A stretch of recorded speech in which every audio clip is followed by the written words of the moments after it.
يسعد أوقاتكم يا رب. بسوي معاكم حلا المكرملة، حلا سهل ولذيذ. أول خطوة نضيف كوب سميد وكوب طحين وملعقة صغيرة خميرة ونص ملعقة صغيرة بيكنج باودر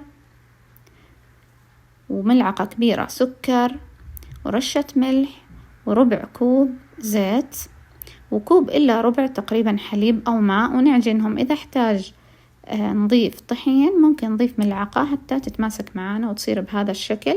نتركها ترتاح ساعة ونفردها بهذا الشكل ونقطعها دوائر ونحشيها جبن كيري. أنا الجبن الكيري حطيته بالثلاجة وبعدين قطعته مربعات عشان يصير معانا أسهل بالتقطيع، وحشيتها بهالشكل على شكل وردة أو بقجة، ودخلتها الفريزر قبل القلي لمدة ساعة عشان الجبن ما يسيح معانا بالزيت، وقليتها في زيت مرة ساخن وما نقلبهم كثير عشان الجبنة ما تطلع معانا.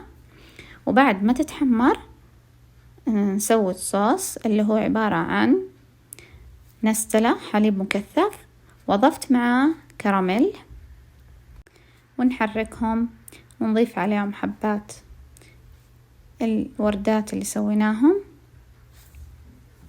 وسقيتهم بالنستلة مرة ثانية والتوفي، وبكذا صارت جاهزة وبالعافية.